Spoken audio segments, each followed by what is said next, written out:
අයිබෝන් ප්‍රේක්ෂක නිදහස එලෙසින්ම තහවුරු කරමින් වාරණය කළ නොහැකි අදහස් ධාරණය කරනු පිණිස තීරණය ගැනීම සඳහා වන පූර්ණ නිදහස ඔබ අභියස තබමින් අපි සූදානම් අදත් කොන්දේසි විරහිත ප්‍රශ්න කිරීම ආරම්භ කරන්න. ඔබ දන්නා අපේ රටේ විප්ලවීය දේශපාලන ගමන් මගක තීරණාත්මක සන්ධිස්ථානයක් මේ පසු කරමින් ඉන්නේ. පටබැඳගේ දොන් නන්දසිරි විජේවීර නොහොත් රෝහණ විජේවීර මහතා ජනතා විමුක්ති පෙරමුණ ආරම්භ කරන 1965 මේ මාසේ 14 වෙනිදා. එතනින් පස්සේ 1971 කැරැල්ල වුන් ආරම්භ කරනවා. පොලිස් ස්ථාන 95කට පහර දෙන්න වුන් සැලසුම් කරනවා. 57ක් විනාශ කරනවා. ජීවිත 5000ක් අපිට අහිමි වෙනවා.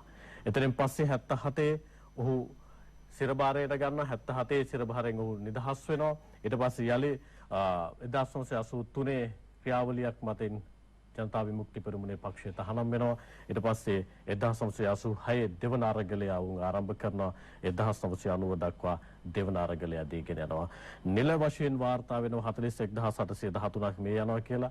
නිල නොලත් ආරංචි මාර්ග සඳහන් කරන්නේ 60000ක් අපිට අහිමි වෙනවා කියලා. දීපල සෑහෙන සංඛ්‍යාවක් අපිට අහිමි වෙනවා. ඊට පස්සේ 1989 නොවැම්බර් 13 වනදා මේ කැරැල්ල ප්‍රතිඵලයක් විදිහට රෝහණ විජේවීර සහෝදරයා ඝාතනයට ලක් වෙනවා. එතනින් පස්සේ 2004 මහමැතිවරණයට ජනතා විමුක්ති පෙරමුණ ඉදිරිපත් වෙනවා. ඔබට මතක නම් 2004 ජනතා විමුක්ති පෙරමුණේ සාර්ථකත්වයේම වුන් අත්පත් කරගන්නවා. මන්ත්‍රී දුර 39ක් වුන් ලබා ගන්නවා. ඊට පස්සේ 2008 අවුරුද්දට එනවා. ජනතා විමුක්ති පෙරමුණේ පිපිරීම ආරම්භ කරමින් 2008 පළමු වෙන පිපිරීම සිද්ධ වෙනවා. විමල් වීරවංශ මැතිතුමන් ප්‍රමුඛ 11 දෙනෙක් ජනතා විමුක්ති පෙරමුණෙන් ඉවත් වෙලා යනවා. ඊට පස්සේ සෝමවංශ අමරසිංහ මැතිතුමන් පක්ෂ නායකත්වයට පත් වෙනවා. එතුමන් ජනතා විමුක්ති පෙරමුණෙන් ඉවත් වෙනවා. අපේ ඉදිරිපිටේ ඉන්න අනුර කුමාර දිසානායක මැතිතුමන් ජනතා විමුක්ති පෙරමුණේ නායකත්වයට පත් වෙනවා. ඉන් අනතුරුව දෙවන පිපිරීම සිද්ධ වෙනවා. කුමාර ගුණරත්න ඇතුළු පිරිස ජනතා විමුක්ති පෙරමුණෙන් ඉවත් වෙනවා. ඔවුන් පෙරටුගාමී සමාජවාදී පක්ෂය නිර්මාණය කරගන්නවා. ඔය අතරතුර සෝමවංශ අමරසිංහ මැතිතුමා දැඩි විවේචනයක් එක්ක ජනතා විමුක්ති පෙරමුණෙන් ඉවත් වෙනවා. ඊට පස්සේ නූතන වෙනකොට ජනතා විමුක්ති පෙරමුණ JVP වෙනුවට ජනතා ජාතික ජන බලවේගය නිර්මාණය කරගන්නවා. සීනුව වෙනුවට මාලිමා යන්ත්‍රය ගේනවා. රතු පාට වෙනුවට දම් පාට ඔවුන්ගේ පාට විදිහට ඔවුන් තීරණය කරගන්නවා. එතනින් පස්සේ දේශපාලන පාටයක් විදිහට තිත්ත දේශපාලනයේ ඇත්ත මිනිස්සු විදිහට ඔවුන් ඔබ ඉස්සරහට එනවා. අපි මේ කොන්දේසි විරහිත ප්‍රශ්න කිරීම ආරම්භ කරන්න සූදානම් වෙන්නේ. තිත්ත දේශපාලනයේ ඇත්ත මිනිස්සුද ඇත්ත දේශපාලනයේ තිත්ත මිනිස්සුද කියලා තීරණය කරන්න තියෙන පූර්ණ නිදහස ඔබට ඒ විදිහටම තබමින්. අයිබෝන් ඔබතුමන්ට. අයිබෝන්. මම කැමති ඔබතුමන්ව ජාතික ජන බලවේගයේ කොළඹ දිස්ත්‍රික් කණ්ඩායම් නායකයා විදිහට හඳුන්වනවට වැඩිය ජනතා විමුක්ති පෙරමුණේ නායකයා විදිහට හඳුන්වන්න. ඔබතුමා කැමතිද? ඕන විදිය. ඒක ලොකු ප්‍රශ්නයක් නෙවෙයි. ගැටලුවක් නෑ. මම කැමති මුලින්ම අපි උඩේ ඉඳන් පල්ලෙහාට යමු.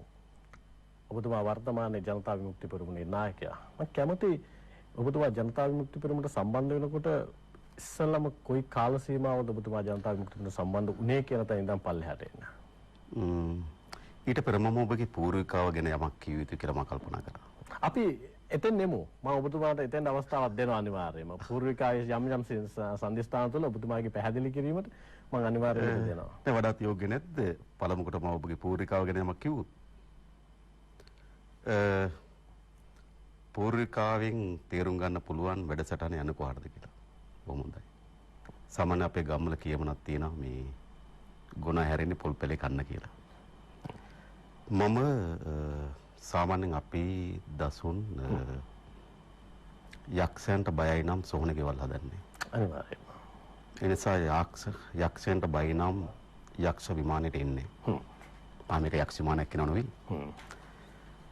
ඒ මොකද මා දන්නවා ගොඩක් වැඩසටහන් එක් දේශපාලන පක්ෂ නායකයින් Taman තෝරාගත්තු වැඩසටහන් තමයි තෝරා ගන්නද ටීවී නාලිකා තමයි තමන් උපයෝග කරන මේ වැඩසටහන් වලට සහභාගී වෙන්නේ.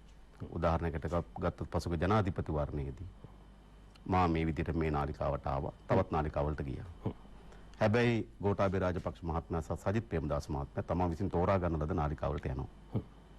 අප අපට මේ යක්ෂයාගේ විමානයට එන්න පුළුවන් වෙයි තිබෙන්නේ යක්ෂයාගේ විමානයේද සුරංගනාවියන්ගේ විමානයේද කුමක් වුවත් අපි ඉදිරිපත් කරන්නේ සත්‍යය. දැන් සත්‍ය ඕන තැනක කියන්න අපි පැකිලෙන්න හෝ ඇඹරෙන්නේ නැහැ. ඒ නිසා මේ ආරාධනය කියන්න හදන එක මේ ආරාධනය අපි බෙහෙවින් සතුටින් පිළිගත්තා. ඔව් මට සමා වෙන්න. මම ඒකයි අවසානයේ මා සටහන් කළේ තිත්ත දේශපාලනයේ ඇත්ත මිනිස්සුද ඇත්ත දේශපාලනයේ තිත්ත මිනිස්සුද කියලා තීරණය කිරීමේ පූර්ණ අයිතිය ප්‍රේක්ෂකයා බිස තියනවා කියලා මට තව පුංචි පැහැදිලි කිරීමක් කරන්න දෙන්න. ඒ අතරේ මට ඔබතුමාට කියන්න ඕනේ අපි මේ වැඩසටහන සඳහා ආරම්භයේදී ඔබතුමා සඳහන් කරපු නිසා ජාතික සමගි ජන බලවේගයේ නායකතුමාට අපි ආරාධනා කරලා තියෙනවා.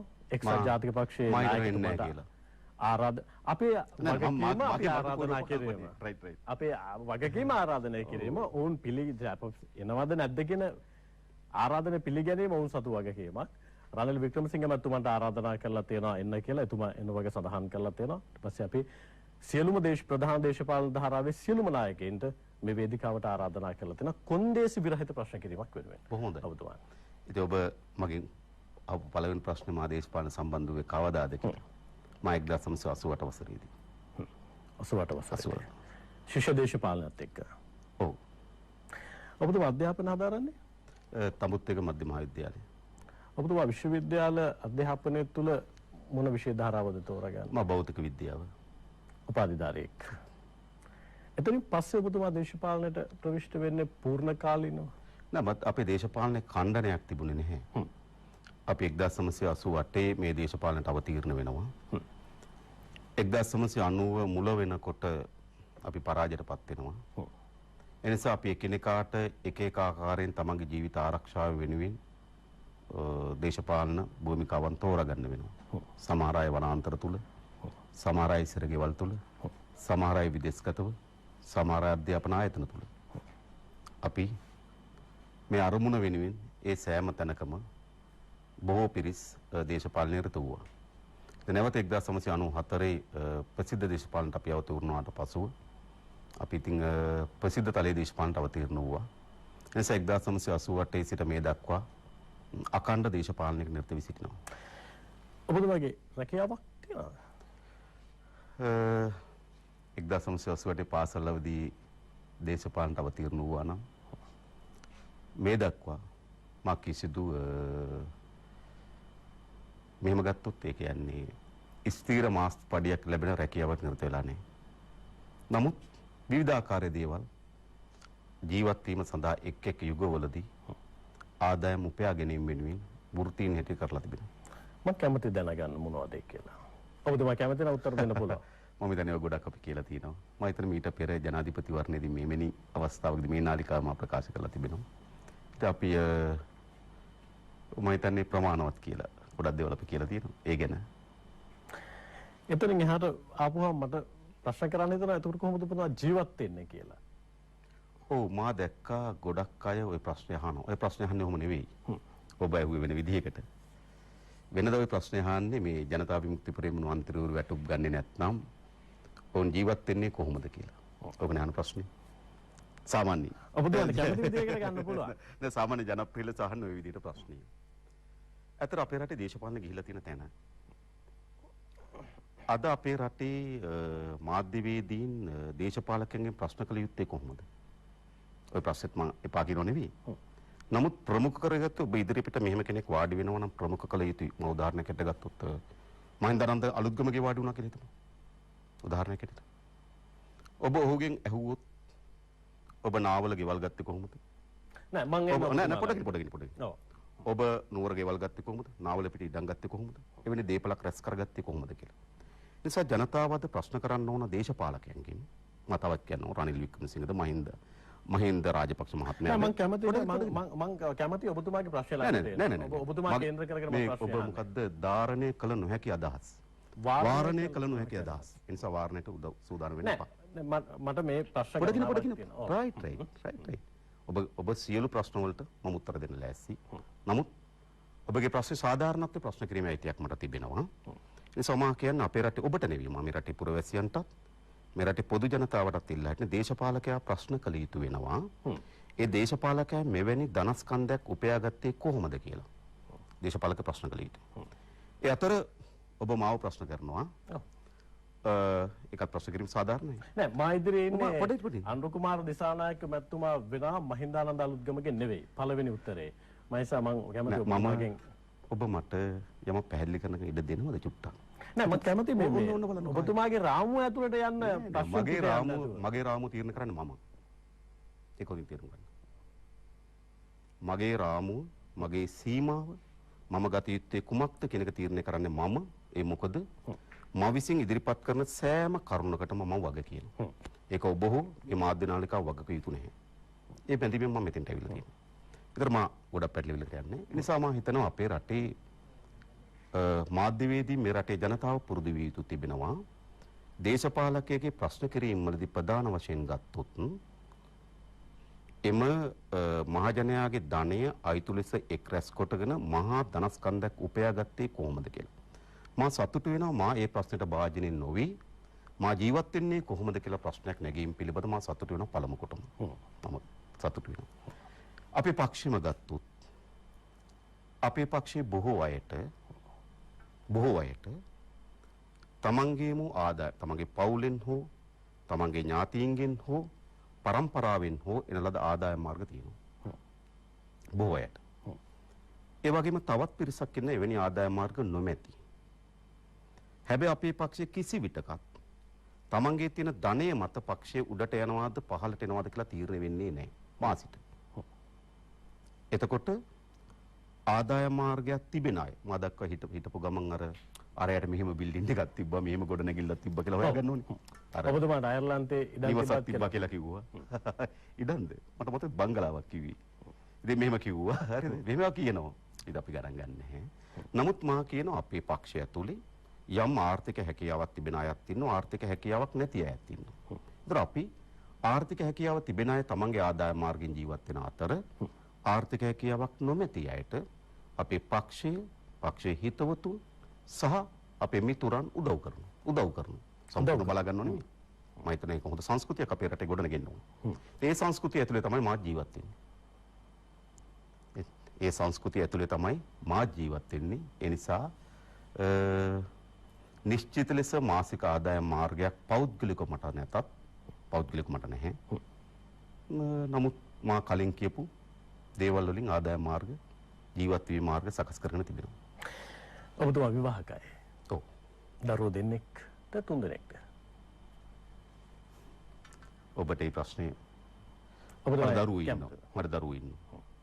ඒකට අධ්‍යාපනය හදාරනවා. පෞද්ගලික විශ්වවිද්‍යාලවලද නැත්නම් ඒක දරුවා ඔහු ඉගෙන ගත කාලය ස්ලිට් ආයතනයේ. ඒකද ඔහු කාලයක් පක්ෂ පූර්ණ කාලෙ වැඩ කරා. ඊට පස්සේ ස්ලිට් ආයතනයේ අවුරුද්දක විතර පාඨමාලාවක් හැදෑරුවා. ඊට පස්සේ මම හිතන්නේ පාඨමාලාව නතරකට ඔහු රැකියාව කරනවා. ඔබතුමා ජනතා විමුක්ති පෙරමුණේ නායකයා. ජනතා විමුක්ති පෙරමුණට සමාජිකයන් බඳවා ගන්නකොට ඔබතුමාලගේ යම් පටිපාටියක් තියෙන ක්‍රමවේදයක් තියෙනවද නැත්නම් ඕන කෙනෙකුට ඇවිල්ලා මටත් ඇවිල්ලා සමාජිකත්වයක් ගන්න පුළුවන්ද? දැන් ඔබ ඇහුව සමාජිකත්වයක් ගන්න පුළුවන්ද කියලා දැන් ඔබට බෑ. මොකද්ද ක්‍රමවේදයක් කියලා? දැන් ඔබට බෑ. ඔබට බැරි වන්නේ ඔබගේ ප්‍රශ්නවල තියෙන අඩංගුව ඔබගේ සැබෑ චින්තනය නම් අපි වගේ පක්ෂයකට ඔබට ඉඩ නැහැ. චින්තනය බලලා ඒකනේ මෙහෙමනේ. තමන්ට ලැබෙන ඕනෑම වෘත්තියක් ඒ වෘත්තියේ ගරුත්වය නොසලකා තමන්ගේ පටුවමනාව වෙනුවෙන් කටයුතු කරන කෙනෙක් ඉන්නවා නම් ඔහු අපේ පක්ෂ සමාජිකයෙක් බවට පත් වෙන නුසුදුසු වේවි. ඔබතුමා කියන්නේ මගේ වෘත්තිය මා පටු විදිහට පාවිච්චි කරනවා කියලාද ඔබතුමා කියන්නේ? මගේට පොදුයි. ඔබතුමා සඳහන් කරන්නේ ඔබ දැන් ගන්න බෑ යම් කෙනෙක්ගේ වෘත්තියක් පටු විදිහට තේරුම් ගන්නවා නම් බෑ කියලා ඔබතුමා කියන්නේ මා වෘත්තිය පටු විදිහට පාවිච්චි කරනවා කියලා. ඒක ජනතාව තීරණය කරයි. ඒක මට අදාළ නැහැ. මම මේකේ පොදුවේ ගත්තොත් එහෙමයි. එතකොට මම කියන්නේ සාමාන්‍යයෙන් ගත්තොත් අපේ පක්ෂේ සමාජිකයන් බවට පත් වෙමින් එහි වගකීම් දරා ගනිමින් ඉදිරියට යනකොට පක්ෂයේ අපේක්ෂා කරන ප්‍රතිපත්ති මාලාවක් සහ රටක් තිබෙනවා. ඔව්. ඒ කියන්නේ තවත් එක් පක්ෂයක් නෙවෙයිනේ නේ. තවත් එක් පක්ෂයක් අපිට මේ රට හදන්න ඕනේ. තවත් එක් ආණ්ඩුවක් මේ රට හදන්න ඕනේ. මේ රට අවශ්‍ය වී තිබෙන්නේ මේ රට වෙනස් කළ හැකි මේ රට වෙනස් කළ හැකි ආණ්ඩුවක්, මේ රටේ දේශපාලන සංස්කෘතිය වෙනස් කළ හැකි පක්ෂයක්. අන්න ඒ තමයි ඒ සඳහා තිබෙන අරමුණු සාගත මැදිහත් වීම තමයි අපේ පක්ෂ සමාජික බවට පත්වීම සඳහා තිබෙන සුදුසුකම් බවට පත් වෙන්නේ. ජනතා විමුක්ති පෙරමුණේ පූර්ණකාලීව සමාජිකයෙක් වෙලා ඉඳලා ජනතා විමුක්ති පෙරමුණෙන් ඉවත් වුණාට පස්සේ උට සමාජගත වෙලා නිදහසේ දේශපාලනය කරගෙන යන්න පුළුවන්ද? නැත්නම් ඔබතුමාලගේ පක්ෂෙන් අපි දන්නවනේ දැන් සාමාන්‍යයෙන් ඕනම කණ්ඩායමක කල්ලියක ඉඳලා එළියට ගියොත් එහෙම උට සමහර වෙලාවට ඒ කල්ලියම ගුදුරක් වෙන්න වෙනවා. ජනතා විමුක්ති පෙරමුණේ දේශපාලනය කරලා එළියට ගියොත් උට නිදහසේ දේශපාලනය කරගන්න පුළුවන්. පුළුවන්. මෙහෙම තියෙනවා. ජනතා විමුක්ති පෙරමුණේ ක්‍රියාකාරී විඳලා සමහර අය නිහඬව ඉන්නවා. නිහඬව ඉන්න අය ඉන්නවා. සමහර අය ප්‍රතිවිරුද්ධ දේශපාලන කඳවුරේ ප්‍රබලීන් බවට පත් වෙනවා. මේක දෙවිය හැකිද? නේද? කෙනෙකුට නිහඬව ඉන්නත් පුළුවන්. ප්‍රතිවිරුද්ධ කඳවුරේ දේශපාලන ක්‍රියාදරයක් වෙන්නත් පුළුවන්. එතකොට අපි ඔහුව ප්‍රශ්න කරන්නේ ජවිපේ හිටියාද නැද්ද කියන සාධකය මත නෙවෙයි. ඔහු නියෝජනය කරන දේශපාලන මතය එක්ක. එතකොට ප්‍රතිවිරුද්ධ දේශපාලන මතයක් ඔහු නියෝජනය කරනවා නම් ඔහු සහ අපි අතර දේශපාලන ගැටුමක් තිබෙනවා. හැබැයි ඔවුන් ඉවත් වී අපිට අපේම නොවුනත් අපිට සමාන්තර දේශපාලනයක නිරත වෙනවා නම් එමෙ වෙන්න පුළුවන්. අපෙන් ඉවත් වෙනවා අපිට සමාන්තර දේශපාලනයක නිරත වෙන්න පුළුවන්. එතකොට අපෙන් ඉවත් වෙනවා සමහර අය නේද? නිහඬ තත්වයක ඉන්නවා. ඒතකොට මම හිතන්නේ සාමාන්‍ය නිදහස් පුරවැසියෙකුට කටයුතු කරනවා. තහංචි නෑ. ඔව් එහෙම මතයක් සමාජයේ තියෙනවා ජයිපෙන් ඉවත් වුණොත් මෙහෙම වේවි මෙහෙම වේවි කියලා. ඒක වැරදි මතයක්.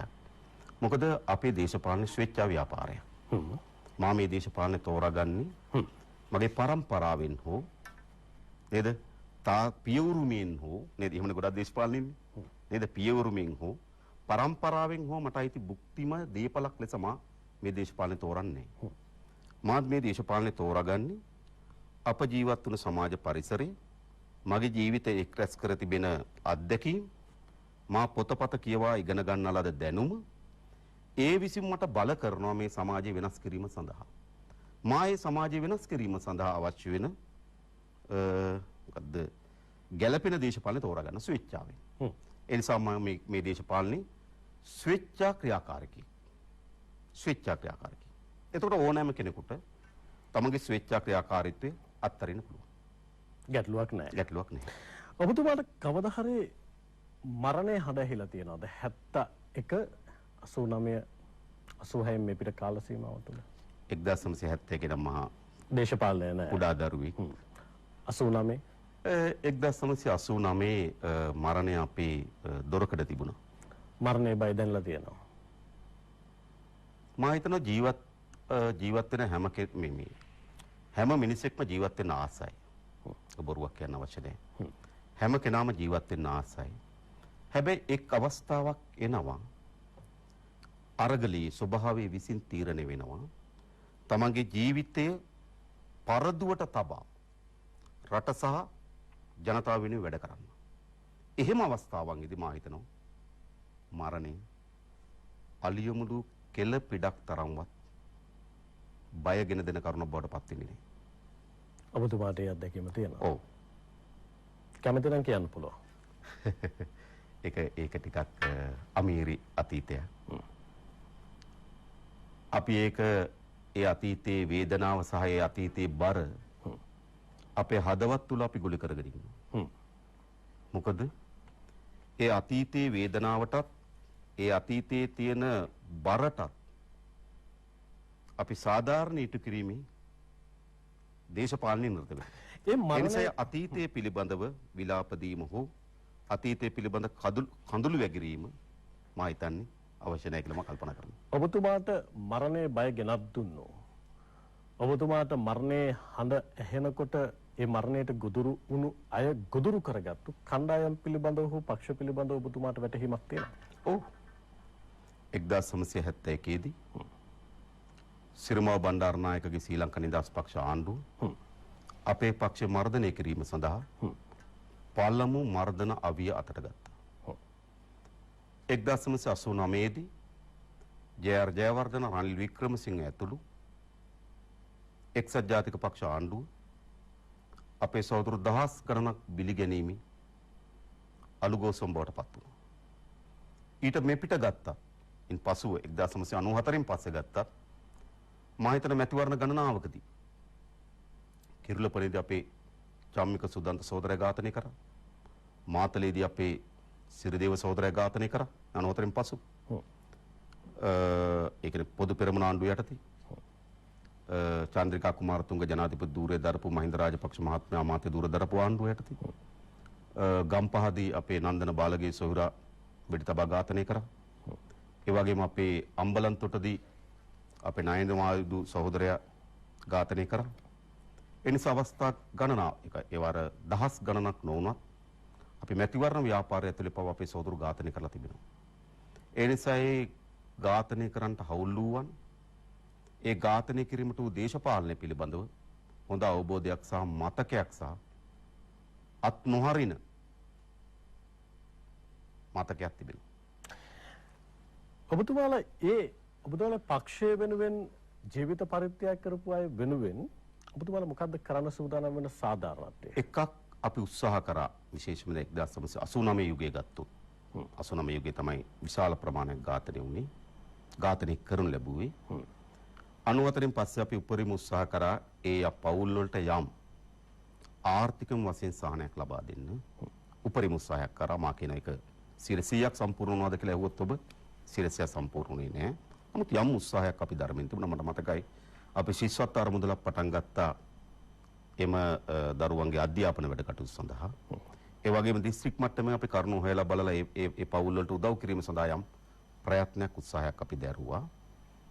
හැබැයි මා හිතනවා ඒ දේ කළ යුතු වගේම ඊට වඩා අපි ප්‍රමුඛතම අරමුණ සහ වගකීම් බවට පත් කරගෙන තිබෙන්නේ 1988 89 දීත් 1971 දීත් අනතුරුව මැතිවරණවලදීත් පැවති පාලනයන් විසින් ඝාතනය කරන ලද අපේ සොහොයුරන් වෙනුවෙන් ඔවුන් සඳහා කරන හොඳම අනුස්මරණය ඔවුන්ගේ ජීවිත පූජා කිරීම පිළිබඳ තිබෙන හොඳම වටිනාකම ලබා දිය හැකි වන්නේ ඔවුන් ප්‍රාර්ථනා කරන ලද දේශපාලනය අපේ රට ජයග්‍රහණය කිරීම තුළින්.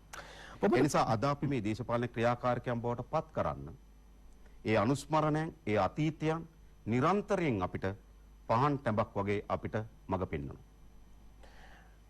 ඔබට විශ්වාසයක් තියනවාද ඔබ දැන් සඳහන් කළා ඒ ඝාතනය කරපු කණ්ඩායම් පිළිබඳ අවබෝධයක් තියෙනවා පුද්ගලයන් පිළිබඳ අවබෝධයක් තියෙනවා කියලා. ඔබ අපේක්ෂා කරන ඔවුන්ට සාධාරණයක් ඉටු කරන්න.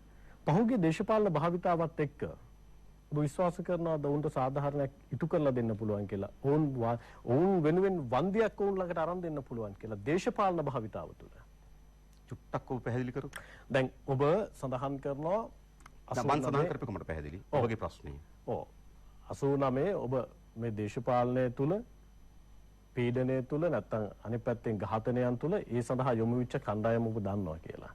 මේ පහුගිය කාලේ 2010 දේශපාලන භාවිතාව 2015 දේශපාලන භාවිතාව තුළ ඔබ විශ්වාස කරනවද ඔබට ඔය කියන අරමුණ සාක්ෂාත් කරගන්න පුළුවන් කියලා ජවිපේ දැන් දේශපාලන භාවිතාව තුළ? ඔව්. අපි මේ රටේ කවර හෝ තීන්දුවක් ගනු ලැබුවා. 2004 දී චන්ද්‍රිකා කුමාරතුංගට සහාය දීම වෙනුවෙන් පාර්ලිමේන්තු විසිරුව හැර එකට ආණ්ඩුවක් ගොඩනැගීම සඳහා අපි දරපු ප්‍රයත්නය. 2005 දී මහින්ද රාජපක්ෂ මහත්මයා ජනාධිපති ධූරය ලබා දීම සඳහා දරපු ප්‍රයත්නයේදී 2010 අපේ මැතිවරණ තීන්දුවේදී 2015 දී රාජපක්ෂ මහත්මයා පරාජයට පත් කිරීම සඳහා අපි ගනු ලැබූ තීන්දුව. ඔවනේ ඔබට එවැනි මට අවශ්‍ය දාන්නේ ඔබතුමාගේ පිළිතුරයි මම අපේක්ෂා කරන්නේ. ඔබතුමා මට නෙමෙයි ඔබතුමා කැමරාව තුල ජනතාවට උත්තර දුන්නා නම් හොඳයි. ඔබ මතු කරේ ඒක නම් නෑ ඔබතුමාට උපකල්පන මට දැන් විදිහට මට මතු කර ඔබ මතු කරන්නේ ඒක නම් මට දැන් විදිහට එය හැම වෙලාවෙම ඒ මොහොතෙත් අපි පෙරට ගන්නු ලැබුවේ ජනතාව සහ රට. ඒකට ඕන තරම් උදාහරණ තිබෙනවා අපිට කියන්න. ඔබ අවශ්‍ය නම් මට ඒක පැහැදිලි කරන්න පුළුවනි. එනිසා හැම වෙලාවෙම අපි තීන්දුව අරන් තිබෙනවා. ඒ තීන්දුව අපි අරන් තිබෙන්නේ ඒ නිශ්චිත මොහොතේ රට මුහුණ දී තිබෙන අනතුරත් ඒ නිශ්චිත මොහොතේ අපේ රටේ ජීවත් වෙන ජනතාව මුහුණ දී තිබෙන අනතුරත් ප්‍රමුඛකට සලකා. හැබැයි ජවිප වෙනුවෙන් ජීවිත පරිත්‍යාග කරපු හරි අරගලයේ වෙනුවෙන් කැපවුණු මිනිස්සු හරි එතෙන්දී ඔබතුමාලා අමතක කරන්නේ නැහැ. ඔවුන් ඒ කියන්නේ ඔවුන්ගේ දේශපාලන අරමුණ ඔවුන්ගේ පරිත්‍යාගයන් එය මේ මැතිවරණයකදී එහෙම නැත්නම් හෙට දවසේ පාර්ලිමේන්තු ගන්න ලබන තීන්දුවකදී එහෙම යටත් වෙන එහෙම අමතක වෙන ඒවා නෙමෙයි. ඒවා දිගු කාල ලෙස අපේ දේශපාලන අරමුණත් අපේ දේශපාලන ඉලක්කයත් සමග ගැට ගැසී තිබෙනවා. එය මාගේ දේශපාලන අරමුණත් අපේ පක්ෂයේ දේශපාලන සාමික අරමුණත් මියගිය අයගේ අරමුණත් එකට වෙලී ගමන් කරන දිශාවක්. එය කෑලි කපා කොටස් කොට වෙන් කරන්න පුළුවන් අරමුණක් නෙවෙයි. එනිසා ඒ අරමුණ කිසිසේත්ම යටපත් වී නැහැ. පහුගිය 2010 ඔබතුමාලගේ නායකතුමා සෝමන් සමරසිංහ මහත්මයා එක්සත් ජාතික පක්ෂයේ ප්‍රමුඛ කඳවුරට ගිහිල්ලා වේදිකාවට ගිහිල්ලා එක්සත් ජාතික පක්ෂයේ ජනාධිපති ධූර අපේක්ෂකයා ජයග්‍රහණය කරවන්න කඳවුරු බඳිනවා. 2015 ඔබතුමා කරන්න ඔබතුමාගේ නායකත්වය තුල ඒකමයි. ඔබතුමාලගේ පක්ෂයේ අරමුණ වෙනුවෙන් දිවිදුන්නු අයට ජීවිත පරිත්‍යාග කරපු අය නැත්නම් ජීවිත බිලිගත් මිනිසුන්ගේ ජීවිත වෙනුවෙන් ඔබතුමා විශ්වාස කරනවද බිලිගත් මිනිසුන්ගේ කඳවුරට ගිහිල්ලා ඒ ජීවිත බිලි දුන්න මිනිසුන්ට සාධාරණයක් කරන්න පුළුවන් කියලා? ඒක ප්‍රශ්නෙන් අඩක්. ඒ විදිහටම ඔබ ඇහුවොත් 2004 දී චන්ද්‍රිකා කුමාරතුංගට සහාය වීම 2005 දී මහින්ද රාජපක්ෂට සහාය දීම 2001 සොහොයුරන් ඝාතනය කිරීම සඳහා කරන ලද සාධාරණ කිරීමක්ද කියලා ප්‍රශ්න ගන්න පුළුවන්. පස්සේ ප්‍රශ්නෙම පරිපූර්ණ කරා. ප්‍රශ්න අඩක් වෙනුවට පස්සේ සම්පූර්ණ ගැනීම යෝග්‍යයි. අප හිතනවා ඒක අපේ දේශපාලන තීන්දුව. අපේ දේශපාලන ඉලක්ක සහ රටත් ජනතාවත් මුහුණ දී තිබෙන අභියෝගයන්. අතිශය විනාශකාරී අන්තයකට යන්න නොදී වළක්වා ගැනීම වෙනුවෙන් අපි ගනු ලැබූ තීන්දුව. උදාහරණයකට ගත්තොත් 2015. මම උදාහරණයක් කියන ඔබට 2004 පැහැදිලි වෙන්න පුළුවන්. 2015 මා උදාහරණයකට කිව්වොත් මේ රටේ ජනතාවට තේරුම් ගන්න 2015 වෙනකොට අපේ රට ගමන් කරමින් තිබෙන කුමර දිශාවකට. විශාල ණය උගුලක හිර වෙච්ච රාජ්‍යයක් ගොඩ නැගෙමින් තිබුණා. මර්ධනය දියත් වෙමින් තිබුණා. මාධ්‍යවේදීන් ලියන්න බය වෙලා තිබුණා. ලියන මාධ්‍යවේදීන් ඝාතනය කරන තත්වයකට ඇති වී තිබුණා. ක්‍රීඩකයන් ඝාතනය වෙන තත්වයකට ඇති වී තිබුණා. විරුද්ධ දේශපාලන ක්‍රියාකාරකයන් මර්ධනය කරන තැනකට ඇවිත් තිබුණා. ඒතර ලෝකේ අපි මේ ව්‍යසනයේ ආරම්භයේ ලෝකේ ඕන තරම් දැකලා තිබෙනවා. එක් පවුලක් දිගු කාලයක් ලෝකේ පාලනය කරපු හැම රටක්ම එම පාලකයා පළවා හරින්න සිදු වී තිබෙන්නේ විශාලතම ලේ වැගිරීමකින්. විශාලතම ලේ වැගිරීම. අපි ගත්තොත් ලිබියාව ගත්තොත් එක් පවුලක් අපේ රටේ හිටවුම් වර්ගයේම පාලක කණ්ඩායමක් දිගු කාලයක් රට පාලනය කරා. ඒ ජනතාවට එම පාලකයා පළවා හරින්න සිදු දෙවන්ත ලේ ගංගාවක් අපේ රට ගලලා. ඔබතුමා එනිසා අපි කල්පනා කරා. එනිසා අපි කල්පනා කරා. ඔබතුමා 2005 ගමන් කරමින් තිබුණු දේශපාලන මාවත 2015. දේශපාලන ගමන් කරමින් තිබුණු මාවත ඒ මොහොතේ රාජපක්ෂ මහත්මයා තවත් වතාවක් ජයග්‍රහණය කරොත් ඒ කියන්නේ 2022 දක්වා ඔහුට දූර කාලේ වළංගු වෙනවා. එන අවුරුදු 17ක්. එක පවුලක් දිගු කාලයක් රට පාලනය කිරීම ඔවුන් පළවැය හැරීම සඳහා විශාල ලේ වැගිරීමක් සිදුවිය හැකි කියන පුරෝකථනය අපි කරා. ඒක අපේ දේශපාලන දැක්ම. ඒ පුරෝකථනයට අනුව මම ඔබතුමාගෙන් ප්‍රශ්න කරන්නේ අපි තීන්දුවක් ගන්න ලැබුවා ඒ පුරෝකථනයට අනුව. ඒතර මා කියන්නේ දේශපාලන ව්‍යාපාර තීන්දුව ගන්නේ ඒ මොහොතේ සිදුවන දේවලුත් අනාගතයේදී සිදුවිය හැකි දේත් පුරෝකථනය කරලා. ඒක දේශපාලන ව්‍යාපාරික දැක්ම. ඉතින් අපි 2004 2005 2010 2015 කියන්නේ වගේ අපිට ඒ මොහොතේ ගොඩනැගිලා තිබුණ සිදුවීම් වගේම අනාගතයේ සිදුවිය හැකි දේ පිළිබඳ පුරෝකථනයක් තිබුණා.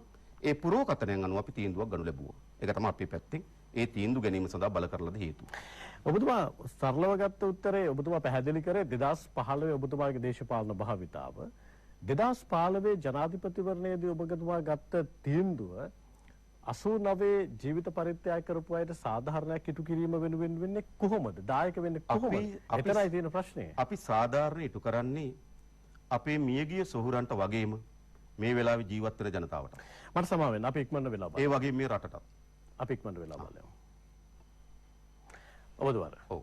ඒ කියන්නේ අපි තීන්දුව ගන්නේ අපේ අතීතයේ ජීවිත පරිත්‍යාග කළාද සොහුරන්ගේ ජීවිතවලට සාධාරණ ඉටුවීමත් මේ මොහොතේ ජීවත් වෙන ජනතාව අනතුරකට නොහෙලීමක් රටක් ඇති විය හැකි ව්‍යසනයක් විනාශ වීමත් කියන සාධක සියල්ල කල්පනා කරලා අපි දේශපාලන ව්‍යාපාරයකට. ඒතර අපි කල්පනා කරන එක අපේ දේශපාලන තීන්දුව. ඒ තීන්දුව පිළිබඳ කාට හරි විවේචනයක් තියෙන්න පුළුවන්. ආපහු හැරලා බලනකොට අපිට උනත් සමහර තීන්දුව පිළිබඳව නැවත හැරී බැලීමක් අපිට කරන්න පුළුවන්. නමුත් ඒ නිශ්චිත අවස්ථාවේදී මා යටකී කරුණු සියල්ල සැලකිලිට භාජනය කොට තමයි එම තීන්දුව අපි රැගෙන තිබෙන්නේ. ඔබතුමාලා රතු පාට අදින්නේ මම දැක්ක එක තැනකදී ඔබතුමා සඳහන් කරනවා ජීවිත පරිත්‍යාග කරපු උදවියට අපි ගෞරව කරන්න ඕන. නැත්නම් ඔවුන්ගේ රක්ත වර්ණයට අපි උපහාර දක්වන්න ඕන. ඒක හින්දා තමයි අපි රතු පාට අඳින්නේ කියලා. අනෙක් පැත්තෙන් සීනුව කියන දේ ඔබතුමාලා එදා ඉඳන්ම අරගෙන ආපු ලාංඡනයක්. ඒ තීරණාත්මක තැනකදී රතු පාටත් අතාරිනවා, දම් පාටට මාරු වෙනවා, සීනුව අතාරිනවා, ඔබතුමාලා මාලිමාවට මාරු වෙනවා. ඒ කියන්නේ JP එදා ඉඳන් ආපු පක්ෂ ප්‍රතිපත්තිය ඔබතුමාලා ඉතින් අයින් කළා දානවද? නෑ. තාමත් ජනතා විමුක්ති පෙරමුණේ පක්ෂේ අපේ සමුළුව වෙන්න පුළුවන්, අපේ මේ දින පෙන්න පුළුවන්, අපි ජනතාව ආමන්ත්‍රණය කරන අවස්ථාව වෙන්න පුළුවන්. ඒ හැම අවස්ථාවකම අපේ පක්ෂයේ පාට ලෙස අපි රතු පාට උපයෝග කරගන්නවා. අපේ පක්ෂයේ ලකුණ ලෙස අපි සීනුව උපයෝග කරගන්නවා. එතන අපේ පක්ෂේ පාට රතු, අපේ ලකුණ සීනුව.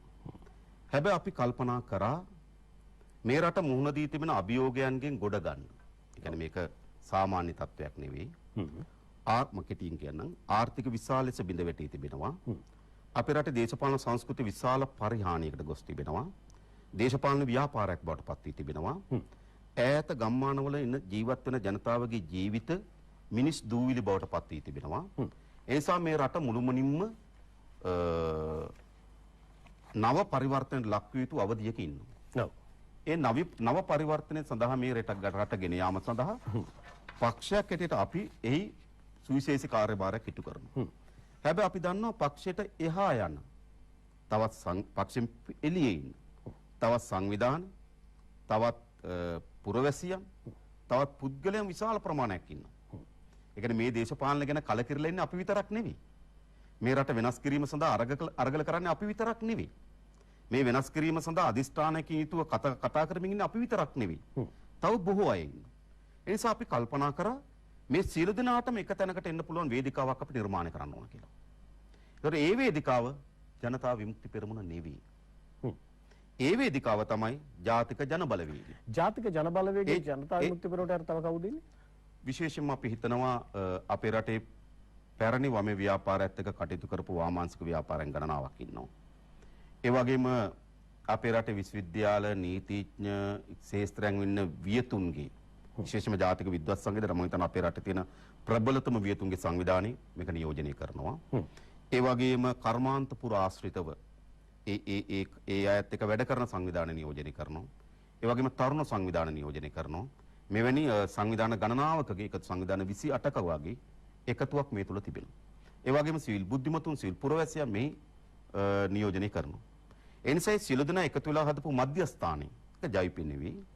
නිසා එම මධ්‍යස්ථානයේ සඳහා මැතිවරණ පෙරමුණක් මැතිවරණයට තරඟ වදිනවා නම් මෙහෙම ගත්තොත් එම මධ්‍යස්ථානයේ සඳහා නම ජාතික ජන බලවේගය කියලා යෝජනා වුණා. එම මධ්‍යස්ථානයේ ලකුණ මාලිමාව කියලා තීරණය වුණා.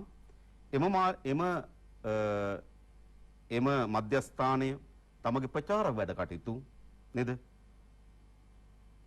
රතු පැහැයෙන් ටිකක් දුරස් වුණු දම් පැහැරුවක් ගමු කියලා තීරණයකට පොන. ඒකේ සංවිධානයේ අයිති. එතනින් එහා වෙන දෙයක් නෙවෙයි. වෙන මොකද්ද? හෙටත් ඔබ අපේ මේ දිනේ බැලුවොත් හෙටත් ඔබ මැතිවරණයෙන් පසුව පක්ෂ ක්‍රියාකාරකම් දෙස බැලුවොත් ඔබ යට කී සියල්ල ජනතා විමුක්ති පෙරමුණේ අයිතීන් සහ ප්‍රදර්ශන බවට පත් වෙනවා. ජනතා විමුක්ති පෙරමුණට ඡන්දය දුන්න බොහෝ දෙනෙක් ජනතා විමුක්ති පෙරමුණ දිනයි කියලා තියෙන ඉන්න තැන දැන් ඡන්ද දුන්නට කවදාවත් ඒ ජනතාව දිනන්නේ නැහැ. ඇයි ඒ? ඒක තමයි පුරුදු දෙන ප්‍රශ්නේ. ඒතර තියෙන්නේ අනුර කුමාර සහෝදරයා පාර්ලිමේන්තුවේ චතුරව කතා කරනවා. වංචා කරන්නේ නඩු නැහැ. මේ හැම දෙයක්ම කියනවා. හැබැයි අනුර කුමාර දිසානායක නියෝජනය කරන ජවිපෙට දිනන්න මිසු ඡන්ද දෙන්නේ නැහැ. දේශපාලනේ හොරකමක් කරනවද ඔබතුමාලා? ඒ කියන්නේ අපි නම් මෙහෙම හිතුවොත් අපි සාමාන්‍ය පුරවැසියන් ගාවට ගිහිල්ලා ඇහුවොත් ඔබ ඇතුළු. ඔබ මේ රටේ හොරකමට පක්ෂද? නෑ. ඔබ මේ රටේ මහජනයාට දෙන ලද එකකතාවයන්ට පටහැනි වුණ කටයුතු කරන දේශපාලනට කැමතිද? කැමති නෑ. ඔබ මේ රටේ ජාතික සම්පත් බහුජාතික සමාගම් වෙත විකුණුවාට කැමතිද? කැමති නෑ. ඔබ මේ රටේ ධනය බලය තියන අයට එක නීතියක්, ධනය බලය නැති අයට තව නීතියක් ක්‍රියාත්මක කරනකට කැමතිද? නෑ. ජනතාව කියන කාටත් සාධාරණ නීතියක් ඕන. කියන ජනතාව සංකල්ප ලෙස ගත්තොත් ජනතාවත් ජනතා විමුක්ති පෙරමුණේ ප්‍රතිපත්ති සහ අරමුණත් එක්ක සමපාතයි. අපිත් නීතිය කාටත් සාධාරණ වෙටි යුතුයි. අපේ රටේ ජාතික සම්පත් ආරක්ෂා කරගැනීම රට ආර්ථික ගොඩනැගීමේ ක්‍රියාවලියට අවතීර්ණ විය යුතුයි. වංචා දූෂණ ප්‍රතික්ෂේප කළ යුතුයි. දේශපාලකයෙක් නාස්තිකාර මජර ජීවිත නතර කළ යුතුයි. ඒ ජනතාවගේ සංකල්පත් අපේ සංකල්ප අතර සමපාත වෙනවා. හැබැයි ජනතාව තවදුරටත් ඡන්ද දෙන්නේ, ඡන්දේදී හැසිරෙන්නේ ජනතාවගේ සංකල්ප මතම නෙවෙයි. එතකොට කෙනෙකුට කියන්න පුළුවන් අවසන් කරේ නේද? ඒක ඡන්දේ දෙන්නේ සංකල්ප මතම නෙවෙයි. ඡන්දේදී තව සාධක සැලකිලිට භාජනය කරනවා. ඒ එක ප්‍රධාන සාධකයක් තමයි අපි මැතිවරණ පිළිබඳ ප්‍රජාතන්ත්‍රවාදයේ පිළිබඳ මොන අර්ථකථන දීලා තිබුණත් අවසානයේදී මැතිවරණ කියලා කියන්නේ ආණ්ඩුව පිහිටවීම. ඒ කියන්නේ අපි කියන නියෝජිත ප්‍රජාතන්ත්‍රවාදය නේද? ජනතාවගේ පරමාධිපත්‍ය ප්‍රකාශ කරන ආකාරය ආදී විවිධ අර්ථකථන තිබුණත් ඡන්දයේ අන්තිම නිමේෂයේදී එනවා කවුද ආණ්ඩුව හදන්නේ? ඒ සාකච්ඡාවේදී අපි ටිකක් පහලින් ඉන්නේ. එතකොට අර ඉතාමත් හොඳ සංකල්ප තියෙන ඔබ කියු පරිදිම පක්ෂය හොඳයි ඒගොල්ලෝ මෙහෙමයි කියන ඡන්ද දායකයම ඒ නිශ්චිත මොහොතේ ජයග්‍රහණය කළ හැක්කේ කාර්ද කියන එක මත දෝලණය වීම ඉඩක් තිබෙනවා. ඒ නිසා මා විශ්වාස කරනවා මේ වෙනස් කළ හැකියි. මේ වෙනස් කරන්න පුළුවන්කම තිබෙන්නේ ඡන්ද දායකයන්ගෙන් 51ක් අපිට පක්ෂපාතයි කියලා නම් ලියාගෙන නෙවෙයි. එහෙම කවදාවත් කරන්න බෑ. කවුරුත් දේශපාලන ව්‍යාපාරයක් එහෙම කරලා නැහැ. කාටවත් එහෙම කරන්න බෑ. හැබැයි එක් දේශපාලන නිමේෂයක් එනවා. මේ පවතින පාලනය අසාර්ථක වී තිබෙනවා. ඒ පාලනයේ බිඳවැටීම සඳහා උවමනාවක් ජනතාවට පැන නගිනවා. ඒ වගේම ඒ බිඳවැටීම සඳහා ශක්්‍යතාවයක්, හැකියාවක් අපි අත්පත් කරගන්නවා. අන්න ඒ දෙක සමපාත වුණොත් බලය ගන්නවා. අපි තාමත් අසාර්ථක වී තිබෙනවා. අපි හමු හිතන අභියෝගය තමයි ජන මානසිකත්වයේ ඇතුළට අපි ආණ්ඩුව පීඨවන සූදානම් බලය ගන්න පුළුවන් කියන පණිවිඩය ප්‍රමාණාත්මක දෙන්න අපි අසමත් වෙනවා. ඔබතුමා තව සියවසක් යනකම් උනත් බලාපොරොත්තුෙන් ඉන්නේ සමපාත වීම සිද්ධ වෙනකම්. ඒක සමහර සියවසක් ගත වෙන්නත් පුළුවන්. ලෝකේ දේශපාලන පෙරලි සිද්ධ වෙන්නේ 1 2 3 4 කියලා නෙමෙයි. ලෝකේ දේශපාලන පරිවර්තනය වෙන්නේ පිමි ලෙස. අවබෝධ උදාහරණයක් කිව්වොත් 2014 නොවැම්බර් මාසයේ 21 වෙනිදා මහින්ද රාජපක්ෂ මහත්මයා ජනාධිපතිවරණය කැඳවනකොට බොහෝ අය කියන සුමනදාස කිව්වේ කියලා. මා විශ්වාස කරන්නේ සුමනදාස කිව්ව නිසා කැඳවුවා කියලා. මහින්ද රාජපක්ෂ මහත්මයාම ජනාධිපතිවරණය කැඳවන්න මා හිතනවා ඉතාමත් හොඳ සමීක්ෂණ කරමින් ඔහුට ජයග්‍රහණය පිළිබඳ පූර්ණ විශ්වාසයක් තිබෙන්නේ නැති. එහෙම නැත්නම් ඔහුට අවුරුදු 2ක කාලේ තිබිදී විසිරුව හරින්නේ නැහැ. ඒ සමීක්ෂණ වාර්තා ජනමත විමසුම් වලින් ඔහුව ජයග්‍රහණය කිරීම පිළිබඳ ඔහුට විශ්වාසයක් තිබුණා. ඊට පස්සේ ඔහු ඡන්දේ තියන්න තීරණය කරනවා. තීරණය කරාට පස්සේ දිනේ කියන්නේ නැති සුමනදාසික වෙනම දෙයක්. හැබැයි ඡන්දේ තියන්න තීරණය කිරීම දේශපාලන තීරණයක්. Tamanට තව අවුරුදු 2ක් තිබියදී ඡන්දේ තියන්න දේශපාලන තීරණයක් ගන්නේ තමන්ට ජයග්‍රහණය පිළිබඳ සියලු දත්ත තොරතුරු වාර්තා ලැබී තිබෙන එක. හැබැයි නොවැම්බර් 21 ජනවාරි 8 වෙනිකොට පරාද වෙනවා. ඇයි?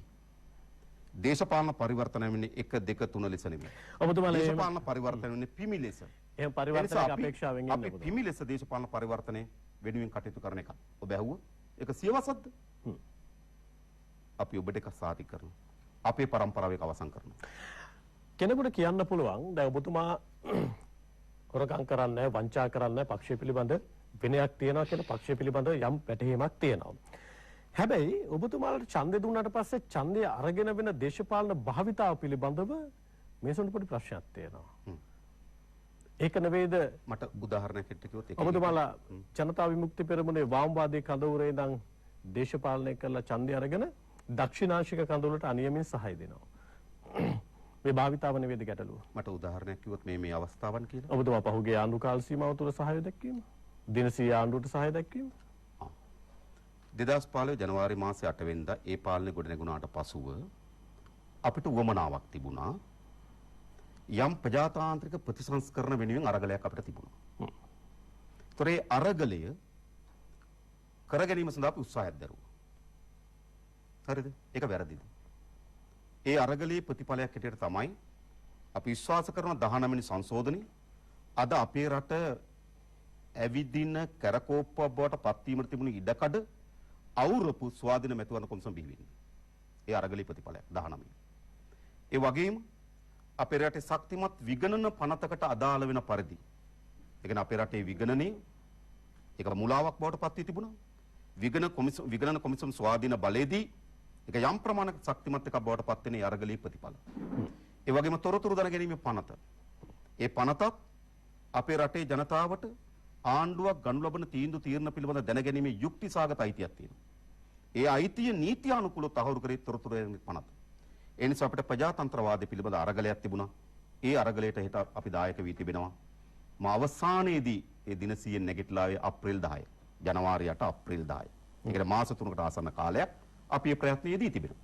හෙට ගෝඨාභය රාජපක්ෂ මහත්මයා අපිට ආරාධනා කරොත් MCC ගිවිසුම ඉවත් වෙන්න ලෑස්ති. ඔබ එන්න අපිත් එක්ක සාකච්ඡාවට අපි යන්න ලෑස්ති. නෑ නිල වශයෙන් කියලා දෙන ආණ්ඩුව MCC ගිවිසුමෙන් අයිත් කරනවා කියලා. රටට කියලා වැඩක් නෑනේ. ඇමරිකන් එම්බසි කියන්නේ. ඒ රටට කියනවා කියලා රජයේ කැබිනට් ප්‍රකාශක වෙලා නිල වශයෙන් ප්‍රකාශ කරනවා කියලා කියන්නේ ඒක රටේ ආණ්ඩුවේ තීන්දුවක් නෙවෙයි නේද? මම කැමතියි ඔබතුමාලා පැහැදිලි කරන්න. මම කියන්නේ මෙහෙමද? සාමාන්‍යයෙන් අපේ රටේ තියෙනවා මේ කතා කරන කසාද කියලා. ඒ කියන්නේ ඒවා මේ යෝජිත ව්‍යුහවනේ.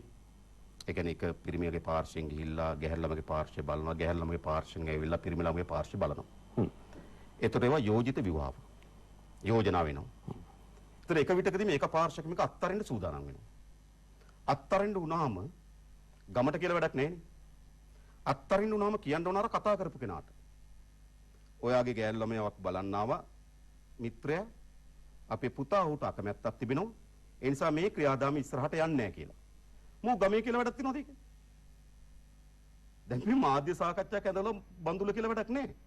හෙට ජනාධිපති යවන්න කියන්නේ ඇමරිකන් එම්බසියට. ඇමරිකන් තානාපතිකාරය ලිපියක් යවන්න කියන්නේ. ලිපියක් යවලා කියන්න MCC ගිවිසුමේ ක්‍රියාකාරීත්වය මේ දක්වා ඇවිල්ලා තිබෙනවා. ඒ සඳහා අපි අතර යම් කතා බහ සිදු වී තිබෙනවා. මෙතෙන් සිට අපි ඒක කරන්නේ. මම ඔබතුමාගේ දැන් මේක කරන්නේ අර මේ විවාහ වෙලා තිබුණු ඒ යෝජනා වෙලා තිබුණු කසාදයක් ඉවත් කරනකොට මිනිහා ගමේ කියනවා වගේට. ඒක නෙවෙයි දැන් අවශ්‍ය වී තිබෙන්නේ. දැන් අවශ්‍ය තිබෙන්නේ ඇමරිකන් තානාපතිකාරයාට ජනාධිපතිතුමා නිල වශයෙන් මෙන් ඉවත් වෙන බව දැනුම් දෙන්න කියලා. මා කිව්වේ ඔබට ඒක උදාහරණයකට ගන්නකොට ඔබ කිව්වේ. ඔව්. නේද? ඒ කියන්නේ ඒ නිසා ඒට කළ යුතු වන්නේ එසේ. ඒ කියන්නේ ඒ නිල වශයෙන් ඉවත් වීම සඳහා නම් ගෝඨාභය ජනාධිපතිවරයා හෙට ඇමරිකන් තානාපතිකාරයාට යවුවොත් ඔබ කෙනෙක් මා පිළිගන්නවා. ඉතින් මා කියමින් ආවේ ඒ කටයුතු සියල්ල අපි සම්පූර්ණ කරමින් ඉදිරියට යාම සඳහා වූ සැලැස්මකට තමයි අපි අවතීර්ණ වෙන්න ඕන කියලා. ඒ විදිහට තමයි ඔබතුමා එක්සත් ජාතික පක්ෂයේ නියෝජනය කරන බලකඳවුරේ වාමවාදී ඡන්ද ටික අරගෙන වෙලා ඉන්නේ. ඒ අරමුණු සාක්ෂාත් කරන්න. නෑ මම කියන්නේ මෙහෙම. ඒ කියන්නේ මම ඔබට පැහැදිලි කරේ ඒකයි කියන්නේ. හෙට ඕනෑම කෙනෙක් ඕනෑම ආණ්ඩුවක්. දැන් මම හිතමු උදාහරණයක් හැටියට. අපි ඊට කලින් ආණ්ඩුවේ වංචා දූෂණ පැත්තකින් තියමු. ඔව්. වර්තමානයේ මේ මාස 7 ඇතුළත හොරකම් ගැන කතා වෙනව අත්තරිමු. හැබැයි අවුරුදු 5ට අදාළ හොරකම් ටිකක් තියෙනවා. මහා බැංකු බැඳුම් කරේ.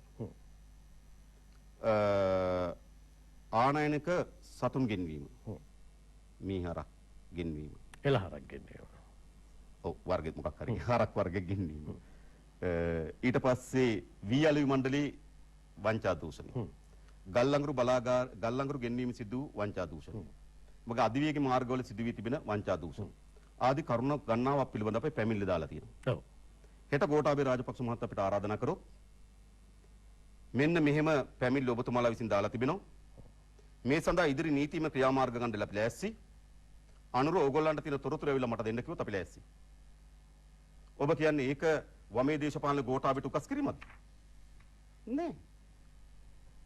අපි දේශපාලන ව්‍යාපාරයක් හැටියට කවරෝ කෙනෙක් එක්ක සාකච්ඡා කරනවා. කවරෝ කෙනෙක් එක්ක එක මේසයක වාඩි වුණා නම් ඒ වාඩි වී තිබෙන්නේ කිසිසේත්ම මට හෝ මගේ පක්ෂ කිසියෙකුට පුද්ගලික කර්මයක් වෙනුවෙන් නෙවෙයි. හැබැයි අපි දැකලා තියෙන ඒගොල්ලෝ එක මේසේ වාඩි වෙලා ඉන්නවා. ඔබ දැකද ප්‍රසිද්ධ ඡායාරූපයක් කරන පාර්ලිමේන්තුවේ අගමැතිවරයාගේ මේස වටේ වාඩි වෙලා ඉන්නවා. එතන මහින්ද රාජපක්ෂ මහත්මයා ඉන්නවා, දිනේෂ් ගුණවර්ධන මහත්මයා ඉන්නවා, රනිල් වික්‍රමසිංහ ඉන්නවා. මේව කණ්ඩායමක් ඉන්නවා. මොකටද ඒ වාඩි උනේ? ඒ වාඩි උනේ ලලිත් වීරතුංගේ නඩු තීන්දුව දීපු දවසේ බේරගන්න විදියක් නැද්ද කියලා අහන්න. අපි එහෙම කතා කරලානේ. හැබැයි ඔබට මතක ඇති වීරවංශ නීත්‍යානුකූල නොවන පාස්පෝර්ට් එකෙන් එළියට යන්න ගියට පස්සේ අත්අඩංගුවටපත් වුණා. අත්අඩංගුවටපත් වුණාට බුදේ ගම්මන් පිළ ප්‍රකාශ කරා. ඒකෙන් බේරා ගැනීම සඳහා ඔහු මහින්ද රාජපක්ෂට කතා කරපු බව. මේ සමාන රනිල් වික්‍රමසිංහට කතා කරපු බව. අපි එහෙම කතා කරලානේ. අපි කිසි කවර කෙනෙක් මහින්ද රාජපක්ෂ මහත්මයා සමග වේවා, රනිල් වික්‍රමසිංහ මහත්මයා සමග වේවා, හෙට ගෝඨාභය රාජපක්ෂ මහත්මයා සමග වේවා. ඔවුන් තමයි පාලන අධිකාරිය හොවන්නේ, අපි නොවේ. ඔවුන් යමක් රට වෙනුවෙන් කිරීම සඳහා තීන්දුවක් ගැනීමේදී අපිත් එක්ක සාකච්ඡා කරන්න ඕන කියලා උන් තීන්දුව කරනවා. අපි ලැජ්ජ සාකච්ඡාවට යන්න. ඔබට මතක ඇති මේ කොරෝනා වසංගතය ආපු වෙලාවේදී අපි යෝජනා කරේ ඒක. අපි යෝජනා කරා මේ අපේ හඳුනේ සෝදරිතා පැහැදිලි කිව්වා මේ ලෙඩේ ආණ්ඩුවේ ලෙඩක් නෙවෙයි, ආණ්ඩුවේ ලෙඩක් නෙවෙයි. මේක ලෝක පරිමාණයෙන් දියත් වූ වසංගත තත්ත්වයක්. ඒ වසංගත තත්ත්වය මර්ධනය කිරීම සඳහා දේශපාලන ව්‍යාපාරයක් හැටියට අපි අපේ සහාය දෙන ලෑස්ති. ඒ සඳහා පොදු යාන්ත්‍රණයක් හදනවා නම් ඒ පොදු යාන්ත්‍රණය කොටස් කරුම් බවට පත් වෙන්න ලෑස්ති කියලා. හැබැයි එක්තරා දවසක අතීත අනාගතේ කාට හරි අහන්න පුළුවන්. එදා කොරෝනා වසංගතයේදී මේක හැදුනා නම් හොඳේ. ගෝඨාභය රාජපක්ෂලත් එක්ක ඕගොල්ලෝ එකට වාඩි වුණේ වම පාවා දෙන්නද කියලා සාධාරණ නේ. මොකද එදත් අදත් ඒක සිද්ධ වුණා නම් අපි වාඩි වෙන්නේ කොරෝනා වසංගතයෙන් මේ රටේ ජනතාව මුදවා ගැනීම සඳහා කරන කාර්යභාරයේදී දේශපාලන ව්‍යාපාරයකට අපිට පැවරී තිබෙන වගකීම සහ යුතුයකම ඉටු කිරීමේ අරමුණ. හැබැයි ඔබතුමාලා ඔය දැන් කියන පොදු අරමුණ වෙනුවෙන් නෙවෙයි. ඔබතුමා පෞද්ගලික අරමුණ වෙනුවෙන් අර්ලේගහ මන්දිරේ ගිහිල්ලා සාකච්ඡා මේසේ වාඩි වෙනවා. එකක් කිය. සුහද ගම්ලත් මහත්මයා ප්‍රකාශයක් කරනවා. මගේ ප්‍රකාශයත් උපුටා දක්වන ඔබතුමා මතක නම් සතිය ගන්න පුවත්පතට. ඒක FCID රැස්වීමක් රාජිත සේනාරත්න පාඩලේ චම්පික රණවක JP නායක අනුර කුමාර දිසානායක වැලියංග කියන නීතිඥයා උපුල් ජයසූරිය වගේම අර්ජුන් මහේන්ද්‍රත් හිටියා. ඒ වගේම පොලිස්පතිවරයා රවි විද්‍යාලංකාර සහ ත්‍රිවිධ හමුදාපතිවරුත් හිටියා. නීතිපති දෙපාර්තමේන්තුවේ මට වඩා කනිෂ්ඨ නිලධාරියෙකුත් හිටියා. නීතිපති දෙපාර්තමේන්තුවේ නිලධාරීන් රැස්වීමට කැඳවීම නීති විරෝධී. ඔබතුමාලා මේ ගිහිල්ලා තිබුණේ නඩු ගැන කතා කරන්න කියලා කිව්වා. ඔක තමයි. දැන් ඕක තියෙන මගේ පෞද්ගලික කර්මන මොකක්ද? ඒ කියන්නේ මට ඉඩම් නඩුවක් තිබ්බේ නැහැ. මගේ නඩු කතා කරගන්න නෙවෙයි. අපේ පක්ෂයට දීපල නඩුවක් තිබුණේ නැහැ. නේද? එහෙම කිව්වනම් ඔබ හරි. මගේ පෞද්ගලික කර්මනකට ගියා. මගේ ඉඩම් නඩුවක් තිබ්බා, මට පාස්පෝර්ට් නඩුවක් තිබ්බා, මට සිරිලිය නඩුවක් තිබ්බා, මට CSN නඩුවක් තිබ්බා, මට මොකද්ද මේ මල්වාන ගියක් පිළිබඳ නඩුවක් තිබ්බා, මට මික්පහාරක නඩුවක් තිබ්බා, මට දසන්ත ඝාතනය කිරීම නඩුවක් තිබ්බා. ඒ නඩු බේරගන්න ගියා කියලා කියන්න පුළුවන්. ඒ නඩු මට නැහැ. හරිද? මම ගියේ මොකටද? ඒ නඩු දාන්න. මම පොඩ්ඩක් මම ගියේ අපි පැමිණිලි ගණනාවක් ඉදිරිපත් කරලා තිබුණා. FCID එකට, CID එකට, අල්ලස් කොමිසමට. මා අවස්ථා ගණනාව පාර්ලිමේන්තුවෙන් පිටතත් මේ පිළිබඳ ප්‍රශ්න කරා. ප්‍රශ්න කරා අවස්ථාවේදී කියලා ජනාධිපතිවරයාත් කිව්වා මේ පිළිබඳව මොකද්ද සිද්ධ වෙලා තිබෙන්නේ කියලා ඔබට වාර්තාවක් දෙන්න අපි අදාළ ආයතන කැඳවන්නම් කිව්වා. ඔච්චරයි. හරිද? ඒ ආයතන විසින් ඒකට වාර්තාවක් ලබා දුන්නා. මම බොහොම ස්තුතියි කියලා ආවා. ඔබතුමා විශ්වාස කරනවා නීතිපති දෙපාර්තමේන්තුවේ නිලධාරීන් අර්ලේගහ මන්දිරයට කැඳවලා දේශපාලනඥයන් ඉස්සරහා ප්‍රශ්න කිරීම සාධාරණයි. ඉතින් ඔබතුමා නියෝජනය කරනවා නේද? ඒක මගේ කැඳවීමක් නෙවෙයි. නෑ ඒකට ඔබතුමා නියෝජනය කරනවා නේද? ජනතා නියෝජිතයෙක් විදිහට. ඒ කැඳවන්නේ ඔවුන්. මට ආරාධනා කරන්න මොකටද? ඒ පිළිබඳව වාර්තාවක් ලබා දෙන්න. මොකද සිද්ධ වෙලා තියෙන්නේ කියන්න. මං කියන එක අහගෙන ඉඳලා ආවා. හරිද? ඔබ ඒ වෙලාවේ මට මතර 100ට ආවනම් නීතිපතියා ඉන්නව හරි නෑ නේද? මම නැගිටලා එන්න ඕනේ නේද කියලා හිතුන්නේ නෑ ඇත්තටම. එහෙම හිතුණා මම නැගිටලා එනවා. නෑ ඔබතුමා මම සාධාරණයිද? මම තා සාධාරණව මම අහන්නේ. මම එකක් කියන්නම්.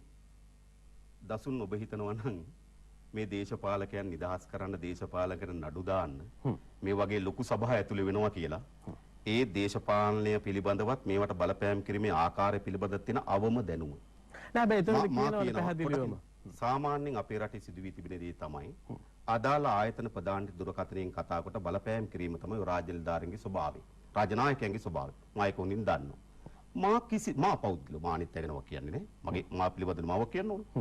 මට කිසිසේත්ම කිසි නඩුවක් ප්‍රමුඛ කොට කිසි පුද්ගලයෙක් ප්‍රමුඛ කොට නඩු පැවරීම හෝ අත්අඩංගුවට ගැනීමේ වමනාවක් මට නැහැ. මට ඒ කිසිවෙක් මගේ යාළුවෙක් හෝ විශේෂ සතුරෙක් නෙවෙයි. ඒ සියල්ලගෙනම් මට තිබෙන්නේ මහජනයාගේ දීපල හොරකම් කළාද වංචනිකයන් පිළිබඳ තිබෙන සතුරුභාවය. ඒතර මට තියෙන සතුරුභාවය. හරිද? නැතවුම් මම කලින් කිව්වා වගේ මගේ ඉඩම් අල්ලලා මට එහෙම දේවල් නැහැනේ. හරිද? ඒ නිසා මට ඒ සතුරුභාවය තියෙනවා. ඒ නිසා මම ජනතාවගේ මිතුරු භාවයේ පාර්ශ්වයෙන් පෙනී සිටිමින් ඒ වංචනිකයන් දඬුවම් දීම සඳහා ප්‍රයත්නයක් දරනවා. ඒ ප්‍රයත්න වැරදිද? මම හිතත් ඒ ප්‍රයත්න දරනවා. නෑ හැබැයි ඒකදී සඳහන් කළේ එහිදී අප පක්ෂ විසින් අදාළ ආයතනට පැමිණිලි යොමු කරලා තිබුණා. ඒ පැමිණිලි වලට විтин විට අපි ප්‍රශ්න විමසලා තිබුණා. එක අවස්ථාවකදී ඒ පිළිබඳ අපිට කරුණු ඉදිරිපත් කරන්න අග්‍රාමාත්‍ය සාකච්ඡාවක් ඇඳවා තිබුණා. ඒ සාකච්ඡාවට මම සහභාගී වුණා. හැබැයි ඒතර කරුණු ඉදිරිපත් කිරීමක් නෙවෙයි සිද්ධ වෙන්නේ. අවසානයේ කියනවා සුහද ගම්ලත් මහත්තයා තර්ජනය කළා කිව්වා අත්අඩංගුවට ගන්න කියලා. පාර්ලි චම්පි කරනවා කැමතිද? මා හිට මීටින් එකේදී මා හිට සාකච්ඡාවේදී එහෙම සිදුවීමක් සිදුුනේ නෑ. එතුමා පැහැදිලිවම සඳහන් කරනවා මේ සාකච්ඡාවේ හිටියා කියලා. මා පසුව දන්නා එවැනි සාකච්ඡා ගොඩක් සිදු වූ බව. ඔය මා හිට සාකච්ඡාවක් නෙවෙයි. හැබැයි එතුමා සඳහන් කරන්නේ ඔබතුමාගේ නමත් එක්ක ඔබතුමා හිටපු සාකච්ඡාවේ කියලා. ඒක එතුමා කියන වැරදි කතාවක්. ඔබතුමා සුහද ගම්ලත් ඇවිල්ලා සක්‍ර දෙවියන් වී කියන ඔක්කොම සත්‍ය වෙන්නේ. හරිද? මම පෙනී ඉන්නේ මම වෙන්නේ. එහෙනම් මට සත්‍ය මම කියන දේ. මම අසත්‍ය කිසිවක් කියන්නේ නැහැ. තේරුණාද? හරිද? එක් එකට දේශපාලන න්‍යාය පත්‍ර තියෙන්න පුළුවන්. ඒ දේශපාලන න්‍යාය පත්‍ර වෙනින් එක එක්කෙනා කියනේවට මම ඒ තරම්ම වග කියන්නේ මම වග කියන්නේ මම කරපු දේ සරා මම කියන දේට. ඒ වෙනින් ඔබට ප්‍රශ්නයක් තියෙන ඕනම එකක් අහන්න. අයියෝ ඔබතුමා FCID එකේ සම්බන්ධ මේ අවන්ගාඩ් සිද්ධිය සම්බන්ධයෙන් පත් කරලා තියෙන ජනාධිපති කොමිසමට ඔබතුමා යන්නේ නැත්තේ? යන්නේ නැත්තේ. ඔබතුමා යනවා සාක්ෂි දෙන්නේ නැත්තේ? තාම අවස්ථාවක් කැඳෙවිනේ. ඔබතුමා අවස්ථා දෙකක් ගියේ එතකොට? අවස්ථා දෙකේම ගිහිල්ලා මගේ මූලික විරුද්ධත්වය ඉදිරිපත් කරා. සාක්ෂි කුඩුවට නැගී අනෙක් අය මම සාක්ෂි කුඩුවට නැගුවේ නැහැ. තවම. හැබැයි මෙම ජනාධිපති කොමිසම පිහිටවා තිබෙන්නේ කුමටද? මෙම ජනාධිපති කොමිසම් සභාව පිහිටවා තිබෙන්නේ 2015 ජනවාරි මාසයේ 8 වෙනිදා සිට 2019 නොවැම්බර් මාසයේ 16 දක්වා රාජ්‍ය නිලධාරීන්ට සිදු වූ බලපෑම් පිළිබඳ සොයා බැලීමේ කොමිසම් සභාව. ඒතර මම නැවතත් මේ රටේ ජනතාවට කියනවා මේ කොමිසම් සභාවන් කියන කැංගරු අධිකරණයේ තියෙන ස්වභාවය. විශේෂයෙන් ගත්තොත් මෙම කොමිසම් සභාව පිහිටවා තිබෙන්නේ 2015 ජනවාරි මාසයේ 8 සිට 2019 නොවැම්බර් මාසයේ 16 දක්වා ඒ පැවති පාලන කාලය තුල රාජ්‍ය නිලධාරීන්ට සිදු වූ දේශපාලන බලපෑම් සොයා බැලීමේ ජනාධිපති විමර්ශන කොමිසම් සභාව. පැහැදිලිද? එවැනි ජනාධිපති විමර්ශන කොමිසම් සභාවකට එවන්ගාඩ් අධිපතිවරයාට පැමිණිල්ලක්වත් දාන්න අයිතියක් නැහැ. ඔහු රජ නිලධාරියෙක්ද? ඔබතුමා හේතුව ඔහු රජ නිලධාරියෙක් නෙවෙයි. මේ කොමිසම් පිටව තියෙන කුමක් වෙනින්ද? රාජ්‍ය නිලධාරීන්ට සිදු බලපෑම් සොයා බලන්න. සුවද ගම්ලත් කියනොත් ඔහුට බලපෑමක් වෙලා තියෙනකොට ඔහුට පැමිණිල්ලක් දාන්න අයිතිය තියෙනවා. හැබැයි සුවද ගම්ලත් පැමිණිල්ලක් දාලා නේ. පැමිණිල්ල දාලා තියෙන කවුද? එවන්ගාඩ්. පැමිණිල්ලම වැරදි. මම නෙවෙයි කියන්නේ. නීතිපතිවරයා. මේ එවන්ගාඩ් මේක මම හිතන්නේ මම ගාව තියෙන තව එවන්ගාඩ් වල වැරදි කරුවන් කවුද දඬුවම් දෙන්න කියලා නිර්දේශ කරපු ඔක්කොම මම කියන්න අවස්ථාව දෙනවනම්. විශේෂයෙන්ම මේ එවන්ගාඩ් වල මහනුවර නෞකාවේ සමවැන්න එවන්ගාඩ් නෞකාවේ අවියවද 3000 ගණනක් තියා ගැනීම පිළිබඳ නඩුවක් විභාග වෙනවා මහාධිකරණය. ඔව්. ඒ මහාධිකරණයේ නඩුවේදී රජයේ පාර්ශ්වයෙන් රජයේ නීතිඥයා ලෙස පෙනී සිටින්නේ නීතිපති පාර්ලිමේන්තුවේ ජ්‍යෙෂ්ඨ රජයේ නීතිඥ ජනක බණ්ඩාර නීතිඥතුමා. එහිදී විත්තිකාර පාර්ශ්වය බවට පත් වී තිබෙන එවන්ගාඩ්. ඒතර එවන්ගාඩ් විත්ති කූඩුවට නන්වා රජයේ නීතිඥයා ප්‍රශ්න කරනවා ඒ පිළිබඳව. අධිකරණයේ සිද්ධ වෙන්නේ ඒක. කොමිසම් සභාවේ සිද්ධ වෙන්නේ මොකක්ද? එම රජයේ නීතිඥයා විත්තිකරුවෙක් බවට පත්කොට කූඩුවට නංවා එවන්ගාඩ් ප්‍රශ්න කරනවා. සාධාරණද? මොකද්ද මේ රටේ නීතිය? අධිකරණේ එවන්ගාඩ් ප්‍රශ්න කරන්න ඉන්න නීතිඥ මහත්මයා කොමිසමකට ගෙනල්ලා එම කොමිසමේ කූඩුවට නංගලා එවන්ගාඩ් ප්‍රශ්න කරන්න යනවා. ඔබතුමාලා කරපු ඔය ඒ පිළිබඳව විශේෂ මට සමාව වෙන්න. ඔබ නෑ මම සමාව වෙන්න අනුර කුමාර දිසානායක ඔබතුමාලා දැන් නීතිය පිළිබඳව දැන් භාවිතාව පිළිබඳව කතා කරනවා. මේ නීතිය භාවිතාවට පූර්වාදර්ශ ඔබතුමාලා එදා අරලියගහ මන්දිරයේ එකතු වෙලා කතා කරපු මීටින් එකේ මේ විදිහ හදලා දුන්නේ. ඒ කියන්නේ ඔබ හිතනවාද මේ විත්ති කූඩුවට නංගන නීති විත්ති නෑ නෑ කූඩුව මේ දේශපාලන මැදිහත් වීම. මා ඉස්සෙල්ලා ඔබට කිව්වා මගේ මැදිහත් වීම ස්වභාවය. මම ඔබට ඒක පැහැදිලි කරන්න. ඔබ ඒ වෙලාවේ තවත් එතන නිරාකරණය නොවුණා නම් අහන්න තිබුණා. මා කිව්වා මගේ භූමිකාව. මම හිතුවා ඔබ ඒත්තු ගත්තා කියලා. නෑ නෑ ඔබතුමා මේ සඳහන් කරන කාරණා මම පැහැදිලි කරගන්න යන්නේ. ඒ භාවිතාවයි මේ භාවිතාවයි. මේ වෙලාවේදී පැහැදිලි ලෙසම මම නෙවෙයි නීතිපතිතුමා කොමිසමට ලිපියක් එව්වා. එවන්ගාඩ් පිළිබඳ පැමිණිල්ල ඔබට විභාග කරන්න අයිතියකුත් නැහැ. මාගේ නීතිඥ වන ජනක බණ්ඩාර මම එවන්නෙත් නැහැ කියලා. මතක තබගන්න. මේ මොකද කරන්නද? අපේ රට කුප්‍රකට ජාවාරම්කාරයෙකුට. හරිද? ඕන විදිහට නීතිය නමනවා. මම දේශපාලකෙ මම ඕන එකට ලෑස්ති. මම කියන්නේ මේ දූෂණයට එරෙහිව නීති ප්‍රතිපාර්තමේන්තුවේ පෙනී හිටන නීතිඥ මහත්මයෙක් කූඩුවට නංගන්න. ඒ පිළිබඳ පරීක්ෂණ කරපු අපරාධ පරීක්ෂණ දෙපාර්තමේන්තුවේ නිලධාරීන් කූඩුවට නංගන්න. මම දන්නවා ඒ වෙලාවේ ගාල්ලේ හිටපු OIC මහත්තයා. දැන් ඉන්නේ මේ අරනායක පොලිසිය OIC මහත්තයා. ඒ අරනායක පොලිසිය OIC මහත්තයා ගෙනන හැමදාම මෙතන කූඩුවට නංගන්න. අර නැවත් තරංගුවට ගත්තා කියලා. හරිද? ඊට පස්සේ අපේ නාවික හමුදාපතිතුමා හිටපු. හරිද? ඒ නාවික හමුදාපතිතුමා වාඩි වෙලා ඉන්න බංකුවකට ඇවිල්ලා. මේ කවුරු වෙන්නේ? කුරුප්‍රකට ව්‍යාපාරිකයෙක් වෙන්නේ. හරිද? ඒ නිසා මේ ගෝඨාභය රාජපක්ෂ මහත්මයාගේ සමීපතම සුරතලෙක් වන එවන්ගාඩ් අධිපතිවරයා තමන්ගේ දේශපාලන බලය උපයෝගී කරගෙන අටවන ලද කොමිෂන් සභාවක මේක විභාග කරන්න ලක් කරනවා. මා ඒ කොමිෂන් සභාවට දැන්ට සහභාගී වෙමින් තිබෙනවා. මා ඉදිරියේදී සහභාගී නැද්ද කියලා තීරණය කරනවා. මගේ අයිතිය. මම ඔබට ඒකට අවශ්‍ය නම් අපිට කෙටි විරාමයකට අවසර දෙන්න. විරාමයෙන් පස්සේ අපි යන්න මුණ ගැහෙමු.